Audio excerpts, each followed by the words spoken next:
Por favor, abra aí a Bíblia no livro do Apocalipse, capítulo 3, versículo 15. O Senhor Jesus, numa das cartas do Apocalipse, ele diz assim: conheço as tuas obras. Só isso aqui já daria uma pregação. Conheço as tuas obras. Se eu fosse parar aqui, a gente já teria muita coisa para falar e ia precisar de tempo. Por quê que eu digo que isso aqui tem muito para se falar? Porque Jesus diz assim: conheço as tuas obras. E normalmente, a pessoa que está mal com Deus, mesmo dentro da igreja, ela não se apoia nas obras, ela tem as obras erradas, mas ela se esconde atrás daquela frase: Deus conhece o meu coração. O importante é que Deus conhece o meu coração. Ou seja, as obras da pessoa não são obras da fé, não são obras de obediência, não são obras de santidade, não são obras de fidelidade, mas ela usa a desculpa de que Deus conhece o coração. Não, claro que Deus conhece o nosso coração, mas Ele, ao se dirigir à igreja, essa igreja que estava mal, Ele disse: conheço as tuas obras, porque não tem como as obras serem más e o coração ser limpo, porque tudo procede do coração. Se as obras são ruins, se as obras estão fora da palavra de Deus, significa dizer que o coração tem problema, porque o coração é a fonte de tudo. Não foi o que Jesus disse, que o que contamina o homem não é o que entra pela boca, mas o que sai dela, porque vem do coração, é de onde procedem os maus desígnios, os homicídios, os adultérios, as mentiras, e tudo mais que é errado. A corrupção vem do coração, começa dentro do coração. Então, não adianta uma pessoa dizer assim: eu faço aquilo, eu não faço isso, eu não faço aquilo, mas Deus conhece o meu coração, Deus sabe que eu amo a Ele. Não. As suas obras, elas vão dizer o que está dentro do seu coração. Pelos frutos a árvore é conhecida. Amém, pessoal? Então, dirigindo-se à igreja em Laodiceia, ele fala: conheço as tuas obras. Deus sabe, Deus conhece as nossas obras. Você sabe que nem todo mundo conhece as nossas obras. Às vezes o marido que dorme do lado da esposa não conhece as obras da esposa. A esposa dorme do lado do marido, vive debaixo do mesmo teto e não conhece as obras do marido. Às vezes os pais não conhecem as obras dos filhos. Tem pai que, quando fala do filho, às vezes a vizinhança toda sabe das obras do filho, mas o pai e a mãe não sabem. Sim ou não? Ela defende. A mãe e o pai defendem, mas Deus conhece. É possível que venhamos esconder as nossas obras dos homens, mas não há como escondê-las de Deus. Ele conhece as nossas obras. E aí ele acusa, Jesus aponta o erro da igreja, que nem és frio, nem quente. Quem dera, foras frio ou quente. Como é que pode, né? Ele fala: nem és frio e nem quente. Quem deras, por que não está escrito aqui, quem deras fosse quente? Por que ele chega a dizer, quem deras fosse frio? Como é que pode preferir que a pessoa seja fria do que morna? Essa é a pergunta. quem deras fosse frio ou quente. Quer dizer, Jesus preferia que aquela igreja fosse fria ou quente. Quente a gente entende, né? Porque o que é o quente? O quente é aquele que está na igreja, mas está no altar. É aquele que está cheio do Espírito Santo. É aquele que está vivendo a palavra de Deus. É aquele cujas obras estão de acordo com a palavra de Deus, porque procedem ou são inspiradas por um coração segundo o coração de Deus. O quente é aquele que está aceso. Você sabe que no mundo material, no mundo físico, quando nós olhamos uns para os outros, nós vemos apenas aquilo que é material. Você vê se a pessoa é baixa ou alta, você vê se a pessoa é gorda ou magra, você vê se a pessoa ela é negra ou parda ou branca, se ela está bem ou mal vestida. Nós vemos o que é material.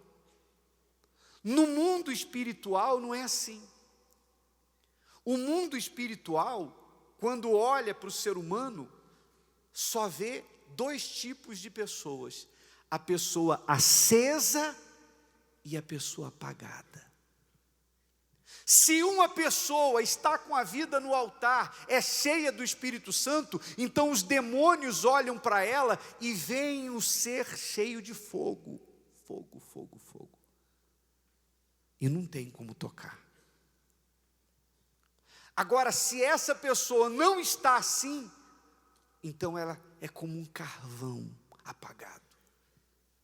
Então, no mundo espiritual, só esses dois tipos de pessoas: a brasa viva e aquela que é um carvão apagado. O que tem do lado de fora não altera em nada no mundo espiritual. Então Deus fala: quem dera fosses frio ou quente. O quente nós já falamos e entendemos que é o que está na fé. O frio, quem que é o frio? O frio é aquele que está frio, que não crê. É aquele que diz assim: olha, eu não creio, eu não acredito, eu não vou. É o que está perdido. Você vê que às vezes, normalmente os testemunhos das pessoas que se afastaram mostram exatamente isso. A pessoa ficou mais perto de Deus quando ela se tornou fria do que enquanto ela estava morna. Porque o que é o morno? O morno é o mais ou menos. O morno é aquele que é indefinido. O morno é aquela pessoa que ela está na igreja, ela não sai da igreja, ela continua na igreja, mas ela não é fervorosa, ela não se entrega, ela não se rende. Ela está dentro da igreja, mas ela não está completamente rendida no altar. Se você perguntar para ela: como é que está o termômetro da tua vida espiritual? Mais ou menos. Talvez ela não diga isso, porque o morno não se assume morno, mas ela sabe que está mais ou menos. É aquela pessoa que, mesmo dentro da igreja, ela continua fazendo concessões para a carne dela. Dentro da igreja, ela se parece com todos aqueles que estão quentes, mas quando ela sai da igreja, ela se mistura com o frio. Você sabe que se você quiser fazer uma água quente ficar morna, é só misturar ela com o quê? Com a fria. Então tem gente que é assim, ela vive morna, por quê? Porque ela é uma mistura do quente e do frio. Ela é uma mistura da igreja e do mundo. Então, quando ela chega domingo de manhã, traz a Bíblia dela, se arruma direitinho, toma o seu banho e vem para a igreja, quem olha para ela diz assim: ela é quente. Mas quem encontra com ela no trabalho dela e escuta ela falando palavrões, pega ela, às vezes a própria família pega ela nas mentiras dela, pega ela, sabe, nas coisas erradas, vê o mau testemunho dela, então fora da igreja ela se parece frio. Então essa mistura de crente com frio resulta em alguém o quê? Morno. E olha o que acontece com o morno. Assim, porque és morno e não és frio nem quente, vomitar-te-ei da minha boca. Porque é verdade.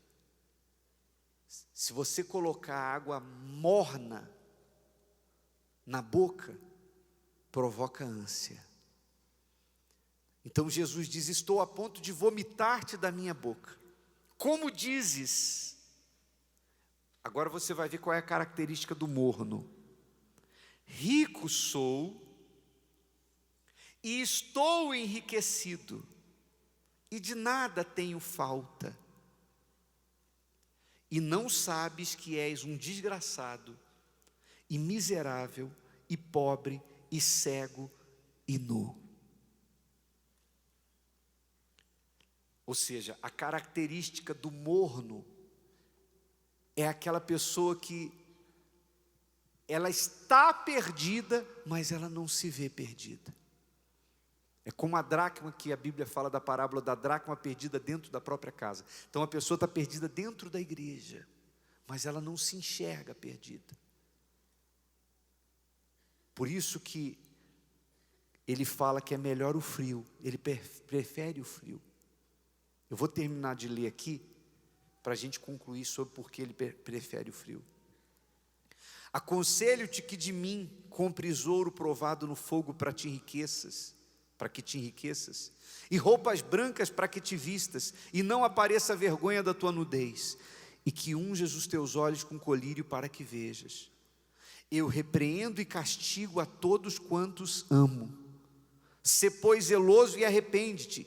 Eis que estou à porta e bato. Se alguém ouvir a minha voz e abrir a porta, entrarei até ele, e com ele cearei, e ele comigo. Ao que vencer, lhe concederei que se assente comigo no meu trono, assim como eu venci e me assentei com meu Pai no seu trono. Quem tem ouvidos, ouça o que o Espírito diz às igrejas. Quando uma pessoa morna se torna fria, como nós temos visto nos testemunhos dos afastados, ela está mais próxima de Deus do que quando ela estava morna. Por quê? Justamente por isso, porque o morno não consegue enxergar que ele está perdido. Ele acha: estou rico e abastado, não preciso de coisa alguma. Mas o frio não, o frio é aquele que ele se assume, ele se vê perdido. E é quando a pessoa, por exemplo, o frio, quando vem para a igreja, quer venha pela primeira vez, ou quer venha, seja resgatado, aquele que era morno e se afastou, quando ele vem com nojo de si, ele vem reconhecendo que ele não é digno, ele vem se humilhando, ele vem, implorando perdão, ele vem e se entrega sem reservas, e é aí que o Espírito Santo encontra lugar na vida da pessoa. Por isso, pessoal, que é verdadeira a frase que diz que maior esperança há numa prostituta sincera do que num religioso hipócrita. Vou repetir. Maior esperança há numa prostituta sincera do que num religioso hipócrita. Ou seja, o religioso é aquela pessoa que às vezes está anos na igreja, mas vestida de uma religiosidade, mas as suas obras não conferem com a vontade de Deus. Mas ele não se assume, ele diz: não,